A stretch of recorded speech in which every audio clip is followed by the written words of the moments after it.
My son Kevin raised his glass to the crowd. Journalists, influencers, and critics were all watching him. His eyes were wet with perfectly rehearsed tears. And now, he announced, his voice breaking with false emotion, to honor my mother's fading legacy and to protect her from her own confusion, we will be taking legal guardianship. He slid a stack of legal papers across the stage to where I sat. Sign here, Mom. It's for your own good. Before I tell you what I did to my own son, I need you to do me a favor. Please subscribe to the channel and tell me in the comments where you're listening from. I want to hear your thoughts on what you would have done if you were me. My name is Margaret Hudson, and I am 74 years old. To the world, I am a widow, living quietly in a cottage at the edge of a winery I no longer run. To my son Kevin and his ambitious fiancée Chloe, I am a prop, a confused old woman, a relic of a bygone era, something to be photographed, hashtagged, and eventually discarded. But they are wrong about me. Very, very wrong. It was a Tuesday morning when this all began, though I didn't know it yet. I was kneeling in the dirt of my garden, pruning the roses that lined the path to my cottage. My hands were steady, the secateurs sharp and precise in my grip. The scent of damp earth and opening blooms was my only comfort these days. The sun was warm on my back, and for a moment, I felt almost at peace. Then I heard her voice. "Smile, Margaret." Chloe's voice was like sugar poured over broken glass, sweet and sharp at the same time. She was aiming her phone at me, that ubiquitous rectangle that seemed to be an extension of her hand. This is so adorable. My followers are going to die for this content. She tapped frantically at her screen. Hashtag old traditions. Hashtag vintage living. Hashtag authentic. She didn't see me. Not really. She saw a meme, a quaint image to boost her engagement metrics. An old woman in a garden, performing authenticity for an audience of strangers. I looked up at her, squinting against the sun. "Chloe, dear, I'm just tending my roses." "I know, it's perfect. So genuine," she squealed. Behind her, my son Kevin walked up the path. Not to me, to her. He leaned in, his voice a stage whisper that I was clearly meant to overhear. Is she all there today?" Chloe glanced at me, then back at them. "She seems okay. A little slow, maybe. But cute. Cute.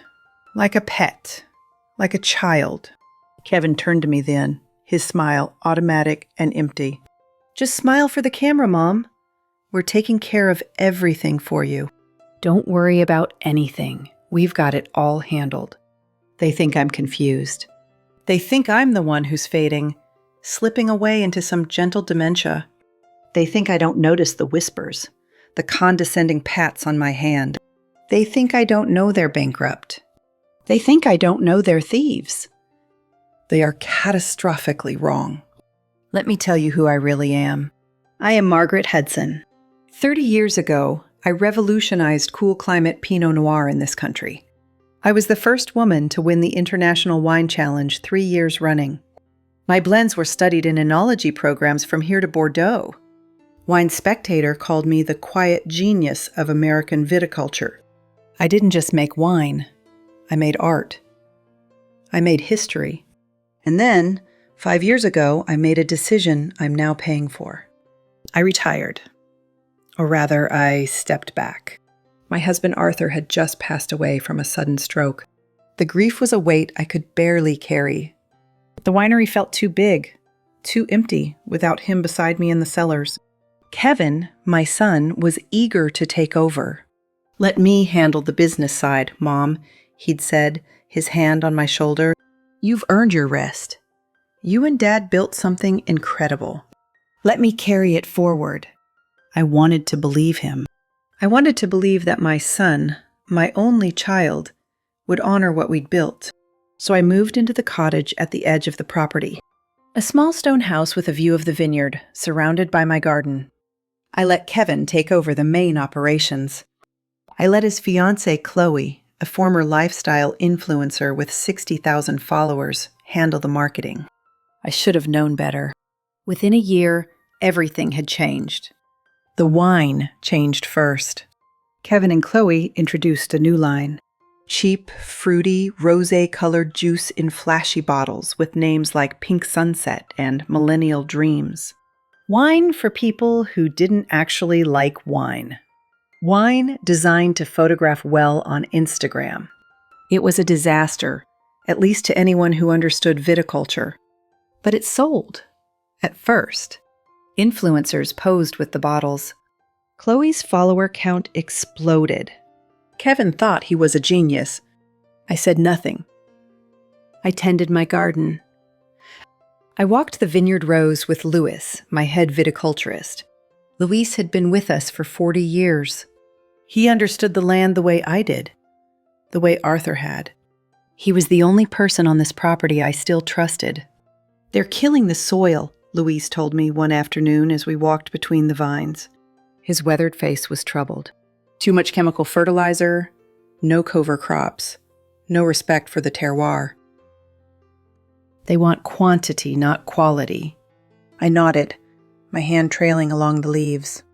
I know, Louise, but it's Kevin's winery now. We have to let him make his own mistakes. Even if those mistakes destroy everything? Louise asked quietly. I didn't have an answer. 3 months ago, Louise came to my cottage with something else. Not news about the vineyard. News about the business. He held out his tablet, his expression grim. Margaret, the bank called me by mistake. They thought I was still handling accounts. He pulled up a spreadsheet. The modern wine line. It's not selling anymore. The fad passed. And they'd been using the profits to finance an expansion they couldn't afford.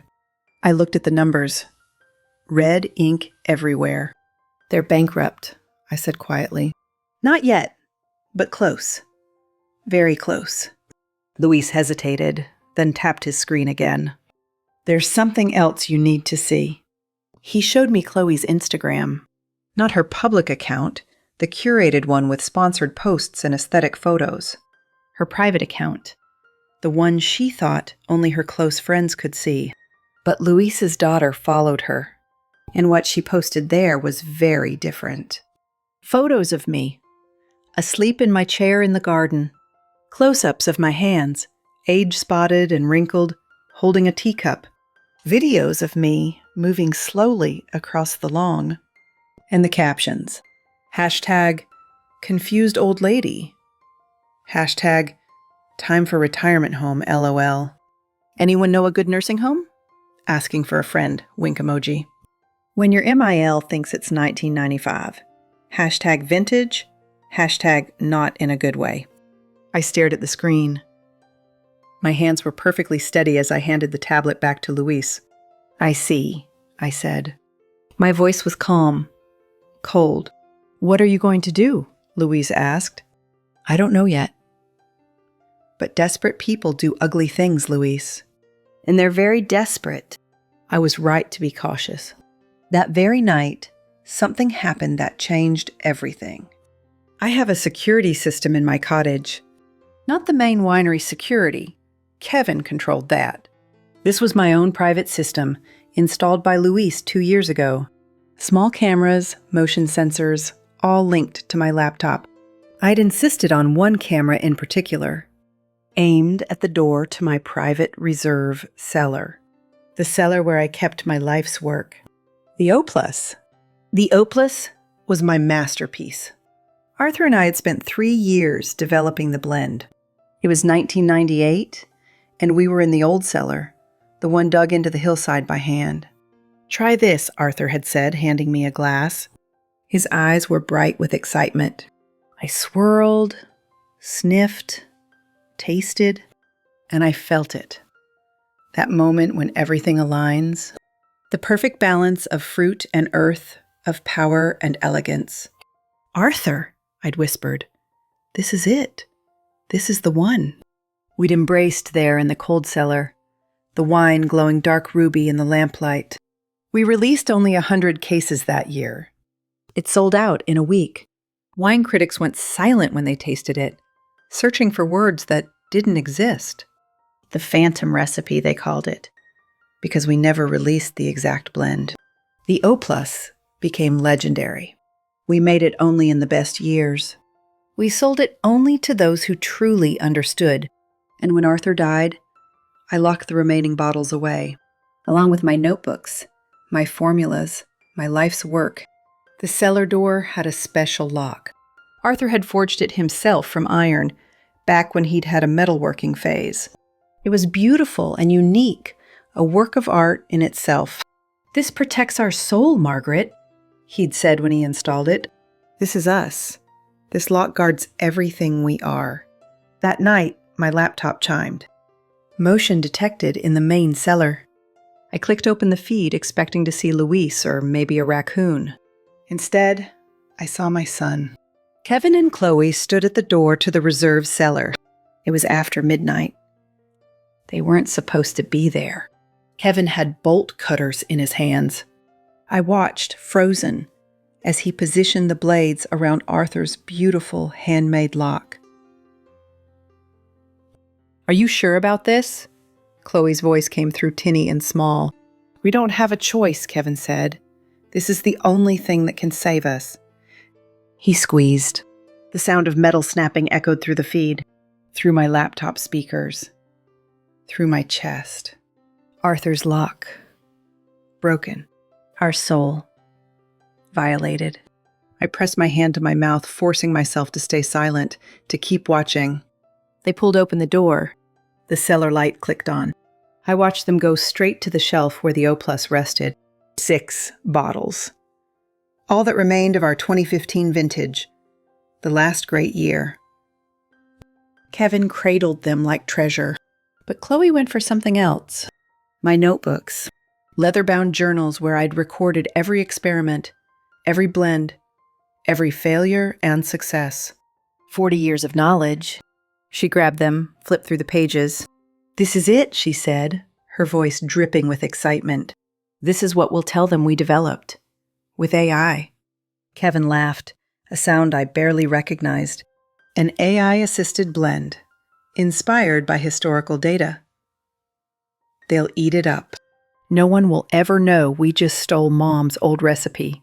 She probably doesn't even remember making it. They thought I'd forgotten. They thought the woman who'd revolutionized American Pinot Noir had simply erased her greatest achievement from her memory. I saved the video file with shaking hands. Then I sat in the darkness of my cottage, staring at nothing. This wasn't just theft. This was desecration. They were going to pass off my soul, mine and Arthur's, as an algorithm. Reduce 40 years of passion and craft to a marketing gimmick. And they were going to use my own supposed dementia as cover. 2 days later, Kevin came to visit. He didn't bring flowers or pastries like he used to years ago, when he was a different person. He brought a document.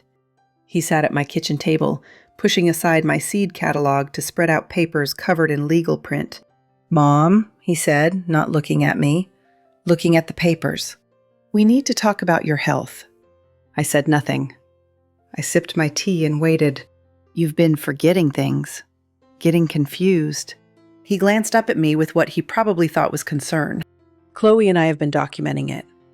The times you've repeated yourself, the times you've seemed disoriented." None of this was true, of course, but I'd seen Chloe's Instagram. I knew the narrative they'd been building. #confused old lady. "We've consulted with a lawyer," Kevin continued, "and we think it's time for a conservatorship. Legal guardianship. Just to protect you, Mom. So we can help manage your assets, make sure you're taken care of. A conservatorship. Complete control over my property, my money, my life.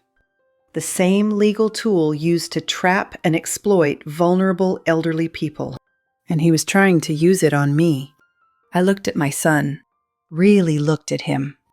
When had he become this person? Was it gradual? Or had he always been this way and I'd simply refused to see it? I remembered him as a boy, running through the vineyard rows, his laughter bright and pure.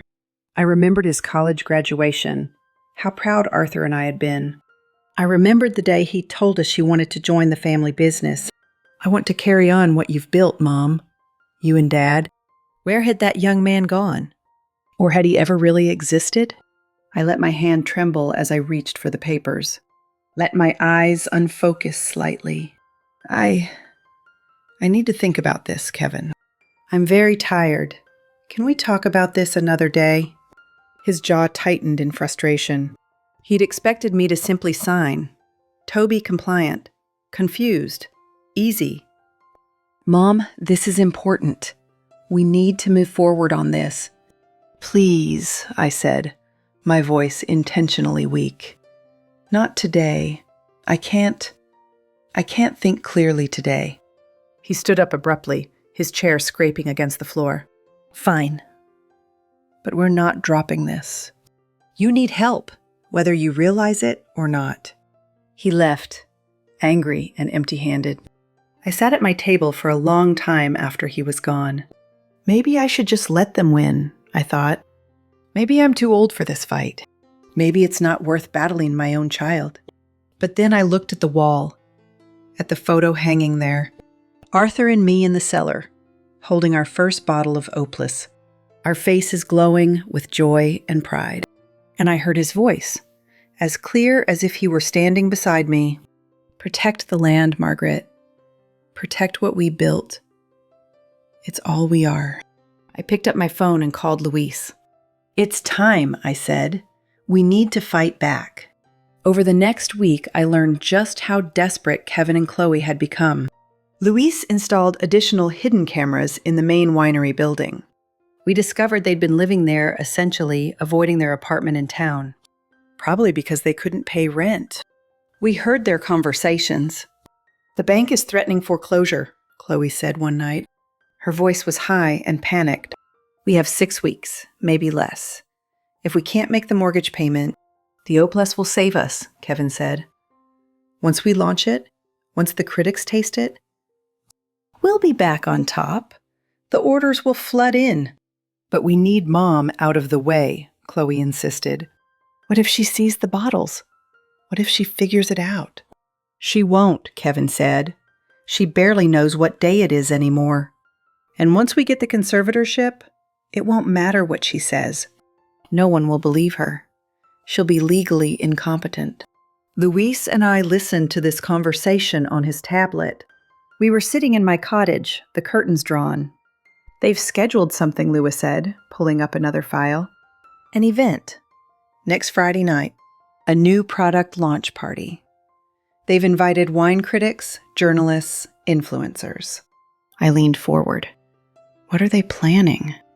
"I think," Louise said slowly, "they're planning to unveil the Opus, pass it off as their own creation." And at the same event, he pulled up an email he'd intercepted. An email from Kevin to his lawyer. They're planning to announce the conservatorship at the party, in front of everyone. "They think you won't dare refuse in public." I sat back, my mind racing.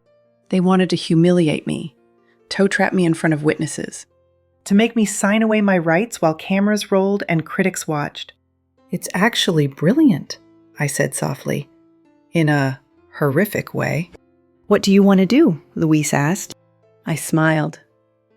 It wasn't a kind smile. I want to give them exactly what they're asking for.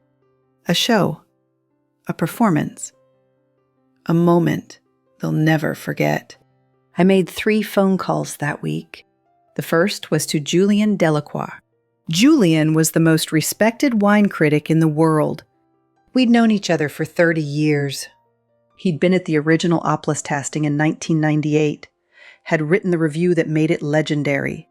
We'd lost touch over the years as I'd retreated into my quiet retirement. "Margaret?" His voice was shocked when he answered. "Margaret Hudson? My God, I thought, I heard you'd retired completely." "I did," I said. "But I have something new, Julien. Something I think you need to taste. Can you come to my winery this Friday? There's a party. A new product launch." There was a pause. "You're making wine again?" Not exactly, I said. But I promise you, it will be worth the trip. Be thirsty, Julian, and be ready to be surprised. The second call was to Anna Chin. Anna was a young viticulture researcher I'd been mentoring online for the past year. We'd never met in person. She thought she was corresponding with a retired professor, which was technically true, but I'd never told her who I really was. Professor M, she answered, using the pseudonym I'd given her. Anna, I said, it's time you learned who I really am. And I need you to get on a plane to California. Can you be here by Friday? The third call was to my own lawyer. Not the family attorney Kevin had co-opted, but my personal lawyer. A sharp woman named Patricia, who specialized in elder law. Patricia, I said, I need you to prepare something for me. A declaration of competency, signed by a doctor. And I need it by Friday. Margaret, what's going on? She asked. My son is trying to have me declared incompetent, I said, and I'm going to prove, very publicly, that I'm anything but. The party arrived. Kevin and Chloe had transformed the main tasting room into something I barely recognized. Sleek modern furniture, dramatic lighting, a stage for God's sake. My winery, the place Arthur and I had built with our hands, looked like a nightclub. Guests arrived in expensive cars. Wine critics I'd known for decades, though most didn't recognize me in my simple dress. Lifestyle influencers with their phones out, filming everything. Journalists from wine publications. Kevin and Chloe held court, dressed like celebrities. Chloe's dress probably cost more than Luis made in a month. I arrived quietly, through the side door. I'd dressed simply. A navy blue dress, my hair pulled back. I looked like exactly what they'd been portraying me as. A confused elderly relative, shuffled out for appearances. Luis found me in the shadows. It's ready, he whispered. The projector, the files. Just give me the signal. Anna was there too, wide-eyed and nervous. Mrs. Hudson. Call me Margaret, I said, squeezing her hand, and thank you for being here. You're about to see why I asked you to come. The presentation began. Kevin took the stage, microphone in hand. Ladies and gentlemen, thank you for being here tonight. We're thrilled to introduce you to something revolutionary, something that honors tradition while embracing the future. Chloe appeared beside him, her smile brilliant and false. Using artificial intelligence and historical data analysis, we've created a wine that captures the essence of this winery's legendary past, while pushing into an exciting new future. Servers appeared with glasses. The wine was poured. I watched from my corner as critics and influencers raised the glasses to their lips. I watched their expressions change. Confusion first, then shock, then something like reverence. My God, someone whispered. This is extraordinary. The depth, the complexity. Another critic, a man named Marcus, who'd been reviewing wines for 40 years, stood up. This is impossible, he said loudly. This level of sophistication. You can't achieve this with AI. This is the work of a master. Kevin beamed. We had excellent historical data to work from. No, Julian Delacroix's voice cut through the room. I hadn't seen him arrive, but there he was. An elderly man with a shock of white hair, leaning on a cane. He stood up slowly, his glass in his hand. I know this wine, he said. His voice was shaking. I tasted it 27 years ago. It was the finest Pinot Noir I'd ever encountered. He turned, his eyes scanning the room. And then they found me, standing in the shadows. Our eyes met. Margaret? He whispered. Then louder, Margaret! The room fell silent. Everyone turned to look at me. I stepped forward into the light. Hello, Julian, I said. It's been a long time. Julian's face transformed. Joy, shock, disbelief warring across his features. Ladies and gentlemen, he announced, his voice ringing out. "You're in the presence of a legend." Margaret Hudson. The woman whore-volutionized American wine. I thought you were retired, I offered. I was, but I've been busy. Kevin's face had gone white. Chloe looked like she might be sick. I walked to the stage. Slowly. Deliberately. Let them watch. Let them wait. I took the microphone from Kevin's nerveless fingers. "Thank you all for coming tonight," I said. My voice was clear, strong, not a trace of confusion or frailty. "And thank you, Kevin and Chloe, for this truly unforgettable performance."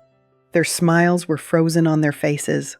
"The wine you're drinking tonight is very special," I continued. "I'm so glad you're enjoying it, but I need to make a small correction to my son's presentation. This wine wasn't developed by artificial intelligence." I paused, let the silence build. "It was developed by me in 1998, with my late husband, Arthur. It's called the O+, and it's been locked in my private cellar for the past 9 years. Gasps rippled through the room. "Or it was," I amended, "until 2 weeks ago. When my son and his fiancée broke into that cellar and stole it.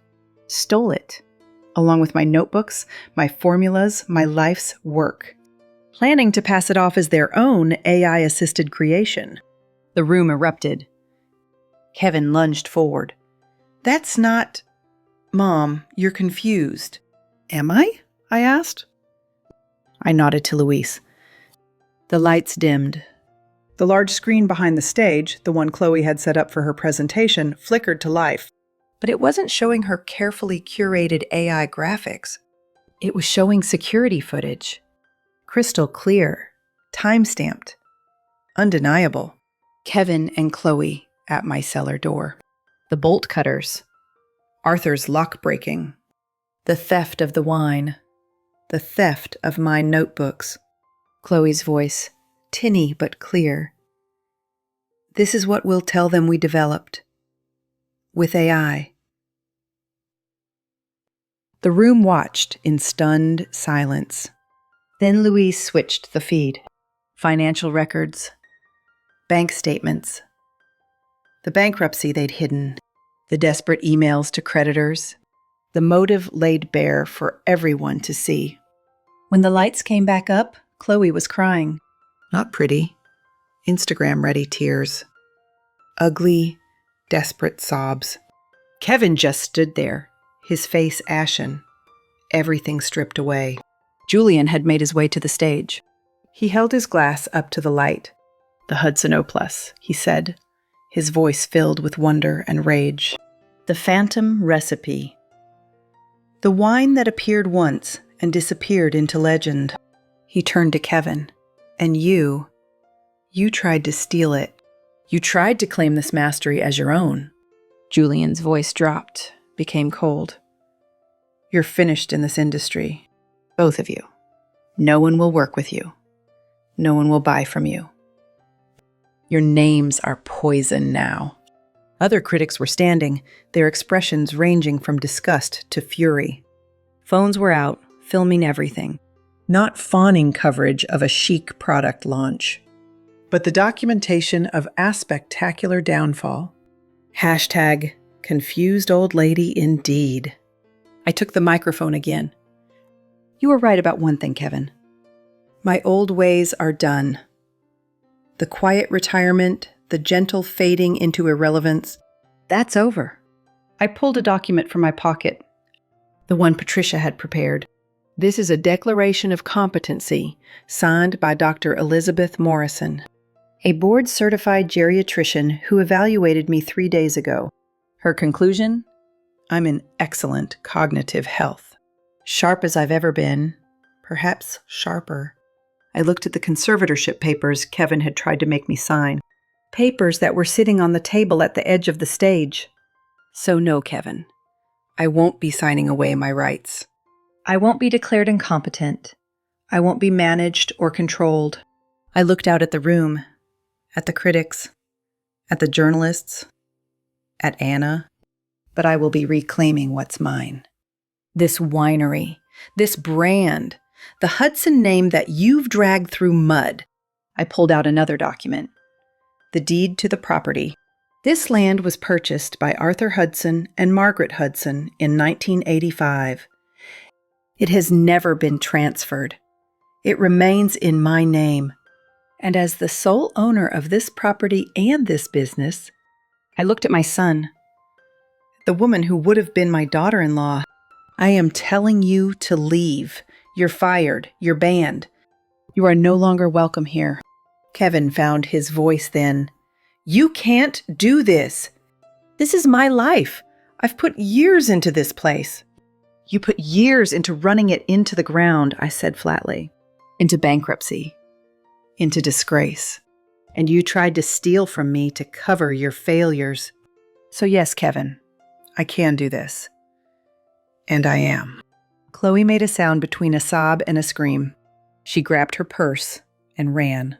Not dignified. Not Instagram-worthy. Just desperate flight. Kevin stood there a moment longer. Our eyes met. For just a second, I saw something in his face. Not remorse, not apology. Just the realization that he'd lost, that the confused old lady had beaten him. Then he turned and walked out, his back straight, trying to maintain some shred of dignity. But everyone in that room knew the truth. The room stayed silent for a long moment after they left. Then Julian started clapping. Slow at first, then faster. Others joined in, the applause built, washing over me. Not polite cocktail party applause. Something rawer, more real. Recognition. Respect. Relief. Ladies and gentlemen, Julian said, still clapping, the legend returns. I spent the next hour talking to critics, to journalists, explaining what had happened, showing them the evidence. They would write their stories. The truth would spread. Kevin and Chloe's reputations were Rosh's. But mine was reborn. Later that night, after the guests had left, I walked to the main winery building. Luis was there, wiping down the bar. Anna stood by the window, looking out at the vineyard in the moonlight. Anna, I said softly. She turned, her eyes bright. You're really her. Margaret Hudson. The legend. I'm really her, I confirmed, and I've been mentoring you for a year. Not as Professor M, as me. Why? She asked. Why hide who you were? Because I wanted to see if you had the passion for this, I said. The real passion. Not for fame or Instagram followers, but for the work itself. For the art of it. I walked to where Luis had set my old notebooks. The ones Kevin and Chloe had stolen and tossed aside. I picked one up, ran my fingers over the worn leather. They thought these were just recipes, I said. Instructions to follow. But that's not what winemaking is. I handed the notebook to Anna. The phantom recipe is in here. The exact blend for the O+. But here's what they didn't understand. You can follow the recipe exactly. Use the same grapes, the same barrels, and it will never taste quite the same. Because wine isn't just chemistry. It's art. It's intuition. It's knowing when to trust the process and when to trust your gut. I gestured toward the window, toward the vineyard beyond. They were so focused on my past, on stealing what I'd already created. They never noticed what I was working on in my garden. Those hybrid grapevines outside my cottage, those aren't decorative. Those are the future. Anna's eyes widened.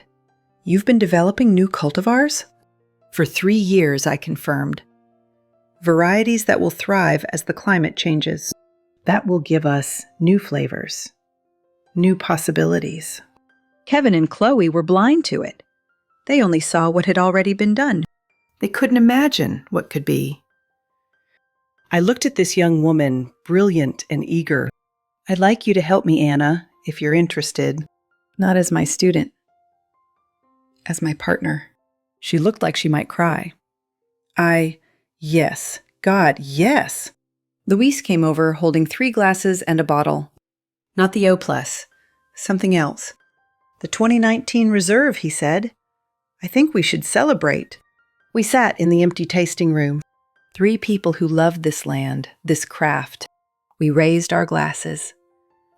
"To Arthur," I said, "who built this with me." "To new beginnings," Anna added. "To the old ways," Louise said with a smile, "which are really our ways." We drank. The wine was young but promising. Good bones, as Arthur used to say. It would age beautifully. Like me, I thought. Like all of us. The aftermath took several weeks to fully unfold. Kevin and Chloe's story went viral, but not in the way they'd wanted. Not as influencers or entrepreneurs. As cautionary tales. Articles appeared in wine publications, in business journals. The Great Wine Heist. When a son tried to steal his mother's legacy. AI or lie? The fake innovation that fooled critics. Margaret Hudson returns. A legend reclaims her throne. I gave a few interviews. Carefully chosen ones. "No, I don't hate my son," I told one journalist. "I'm disappointed in the choices he made. The person he became." But hate? That takes too much energy. Energy I'd rather put into making wine. "Do you think you'll ever reconcile?" she asked. I paused, considering. "I don't know," I said honestly. "That's up to him. If he ever finds his way back to the person I thought he was, if he ever understands what he did and truly regrets it, then maybe. But I won't hold my breath." Kevin and Chloe left town entirely. I heard they moved to Portland. Chloe deleted all her social media. Kevin sent me a letter about a month after the party. I almost didn't open it, but curiosity got the better of me. "Mom," it read, "I don't expect forgiveness. I don't deserve it. I convinced myself that you wouldn't miss the wine, the notebooks, that you'd forgotten them anyway. I convinced myself that I was owed something, that I'd lived in your shadow long enough. I was wrong. About everything. I hope someday you can be proud of me again, but I understand if that day never comes. Kevin." I read it twice. Then I folded it and put it in a drawer. Was it genuine? Was it manipulation? I honestly didn't know. And I realized I didn't need to know. What Kevin did or didn't feel, whether he was truly sorry or just sorry he got caught, none of that changed what had happened. None of it gave me back the years of quiet erosion, of being treated like a prop. Some betrayals are too deep for simple apologies to heal. 6 months after the party, the winery was thriving again. Anna and I released a new blend. Not the O+, which would remain rare and precious, but something new, something that honored tradition while looking forward. We called it Renaissance. The critics loved it. More importantly, I loved it. Louise expanded the vineyard, planting my new hybrid varieties. We hired a small team of young viticulturists, people who cared about the craft. I gave lectures at enology programs, mentored other women in winemaking. The hashtag confused old lady had transformed into something else. Savage legend, some called me. I preferred still here. Still making wine. Still learning. Still growing. I'm 74 years old. My hands are steady. My mind is sharp. My passion is undiminished. I wake up every morning grateful that I fought back, that I didn't let them erase me, that I reclaimed my voice, my work, my dignity. Arthur would be proud, I think, not just of the wine, but of the fight. Protect the land, he'd said. I did. I am. I will. So let me ask you this. If you were in my position, what would you have done? Would you have confronted Kevin and Chloe immediately when you saw them break into your cellar? Or would you have done what I did? Gathering evidence, planning, waiting for the perfect moment? At what point does patience become strategy? And at what point is it just delaying the inevitable? Some people have told me I was too harsh, that I should have tried to work with Kevin, to help him instead of banishing him. That family is family, and you don't give up on your children. But here's what I believe. Love doesn't mean letting people destroy you. It doesn't mean being complicit in your own erasure. Sometimes, the most loving thing you can do for yourself and for them is to say no, to set a boundary and defend it. Kevin needed to face consequences, not to punish him, though there was certainly an element of that, but because consequences are how we learn. Without them, he would have continued down this path. Maybe he still will. I can't control that, but he won't do it to me. If this story resonates with you, if it makes you think about the elderly people in your life, if it reminds you that age doesn't equal incompetence or confusion, that wisdom and sharpness can coexist with wrinkles and gray hair, then please share this story. Like this video. Subscribe to the channel. Not for me, though I appreciate it, but for the next grandmother, the next elderly person who's being told they're confused when they're not, who's being gaslit and manipulated and treated like a prop. Your engagement helps this story reach them. And maybe, just maybe, it gives them permission to fight back. To say, I'm not confused, I'm not fading, I'm not done, and you don't get to erase me. Thank you for listening to my story. Thank you for believing that a 74-year-old woman can still be a force to be reckoned with. Now go pour yourself a glass of wine. A real one, not some Instagram-worthy pink juice. And toast to something. To legends. To comebacks. To refusing to fade quietly. To the stubborn, brilliant, undiminished power of people who refuse to be erased. And if someone in your life is trying to convince you you're less than you are, less capable, less sharp, less worthy of respect, remember this: they're wrong. You know who you are. Trust that. Defend that. Fight for that. Because you're never too old to stand up for yourself. Never too old to reclaim what's yours. Never too old to remind the world that legends don't retire. They just wait for the right moment to return. Thank you